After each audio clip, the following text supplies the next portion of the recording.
हमारी संस्कृति, हमारे संस्कार सदा रहें हमारे साथ। सब्सक्राइब करें तिलक।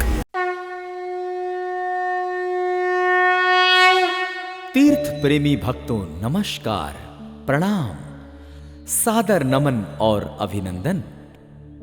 निःसंदेह हमारा देश रहस्यों और चमत्कारों का देश है।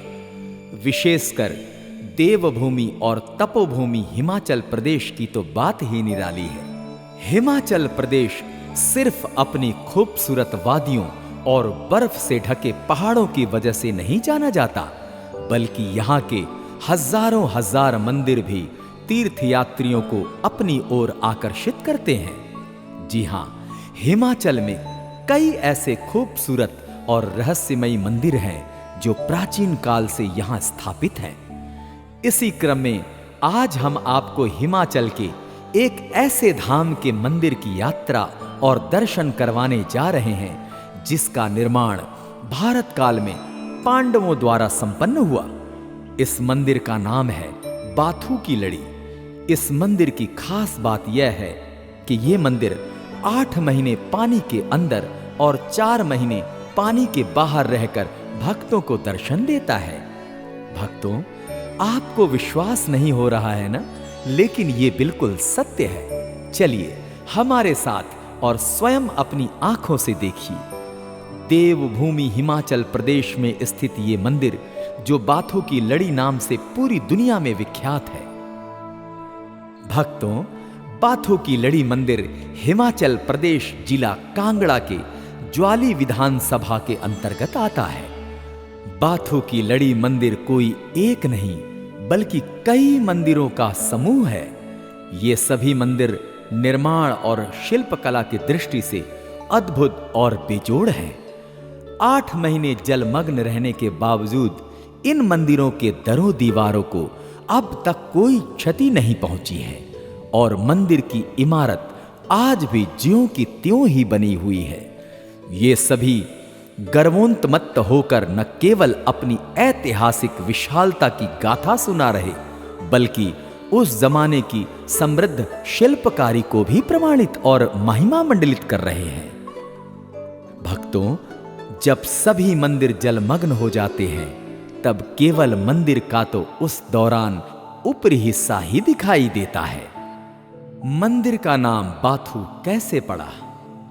भक्तों, बाथू की लड़ी नाम के पीछे आम लोगों की धारणाएं हैं। एक धारणा के अनुसार बाथू गांव का नाम है लड़ी।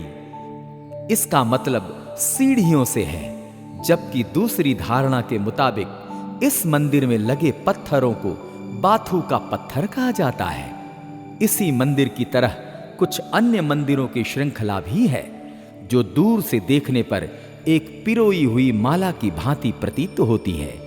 इसलिए इन खूबसूरत मंदिरों को बाथू की लड़ी यानी माला कहा जाता है। इन मंदिरों में शेषनाग, विष्णु भगवान की मूर्तियां स्थापित हैं। बीच में एक मुख्य मंदिर है जो भगवान शिव को समर्पित है। मंदिर के अंदर एक भव्य दिव्य पवित्र शिवलिंग है।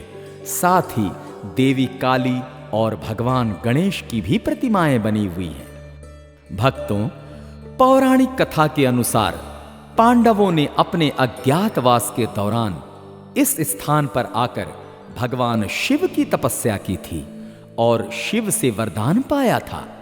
भगवान शिव के दिए गए वरदान के फल स्वरूप उन्हें एक रात में स्वर्ग के लिए सीढ़ियों का निर्माण करना था। स्वर्ग के लिए सीढ़ियां बनाना कोई मुमकिन काम नहीं था, इसलिए पांडवों ने भगवान श्री कृष्ण से गुहार लगाई। कहते हैं तब भगवान कृष्ण ने उस रात को 6 महीने की कर दी, ताकि पांडव एक ही रात में मंदिरों और सीढ़ियों का निर्माण कर सकें। भक्तों, जहां सीढ़ियों का निर्माण कार्य चल रहा था, वहां से कुछ दूरी पर एक तेलिन रहा करती थी, जो कोल्हू से तेल निकाला करती थी। वो रात को बार बार उठकर कोल्हू से तेल निकाल रही थी। 6 महीने की रात उसको जब बहुत लंबी लगने लगी, तो उसने शोर मचाना शुरू कर दिया कि आखिर रात खत्म क्यों नहीं हो रही। उस तेलिन का शोर सुन पांडवों ने सीढ़ियों का निर्माण रोक दिया। उस समय स्वर्ग तक पहुंचने में मात्र 2.5 पौड़ियों का निर्माण शेष रह गया था। तेलिन का शोर सुन पांडव खिन्न हो गए और यह सारी सीढ़ियां भरभरा कर गिर गई। अब इसमें मात्र 65 सीढ़ियां ही शेष बची हैं, जो इस पौराणिक कथा को सत्यापित करती है। आज भी इस मंदिर में स्वर्ग की ओर जाने वाली सीढ़ियां नजर आती हैं, जिसे लोग आस्था के साथ पूजते हैं। भक्तों, बाथू की लड़ी मंदिरों के निर्माण की कहानी अभी तक साफ नहीं हो पाई है। अधिकांश जानकारों और इतिहासकारों की मान्यता यह है कि बाथू की लड़ी मंदिरों का इतिहास लगभग 5500 साल पुराना है। यानी इस मंदिर का निर्माण महाभारत काल में पांडवों द्वारा हुआ है। तो कुछ लोगों के अनुसार ये मंदिर यहाँ के किसी स्थानीय राजा ने बनवाए हैं। भक्तों, बाथू की लड़ी में शिव मंदिर का निर्माण कुछ इस तरह किया गया कि अस्त होने से पहले सूर्य की किरणें मंदिर में विराजमान महादेव के चरण वंदन करती हैं। इस रहस्य का पता अब तक वैज्ञानिक भी नहीं लगा सके हैं।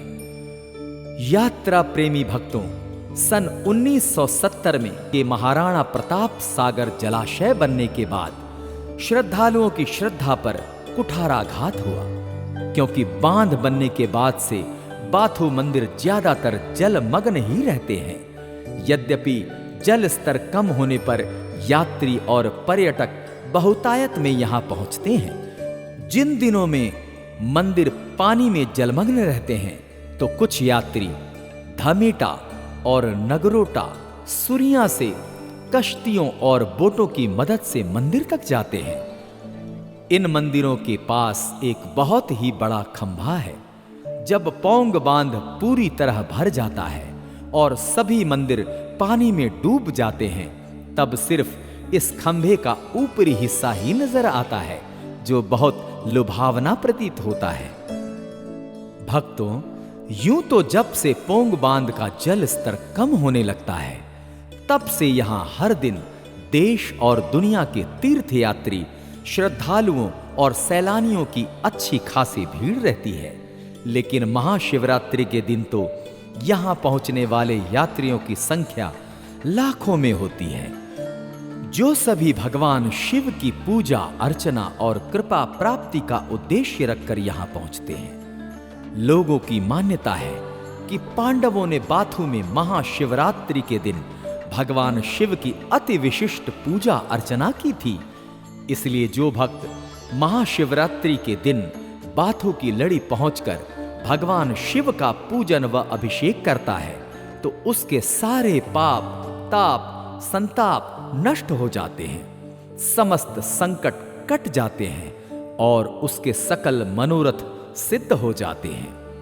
भक्तों, बाथू की लड़ी मंदिर के आसपास का नजारा बेहद मनोरम और मनमोहक रहता है, जो हर किसी को सहज ही आकर्षित कर लेता है।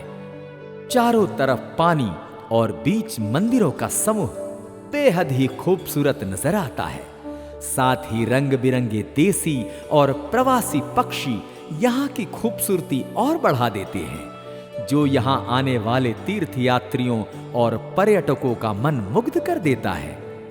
भक्तों, यदि आप बाथू की लड़ी की यात्रा हवाई मार्ग से करने की इच्छा रखते हैं, तो बाथू पहुंचने के लिए सबसे नजदीकी हवाई अड्डा गग्गल है। गग्गल हवाई अड्डे से मंदिर की दूरी मात्र 1.5 घंटे की है।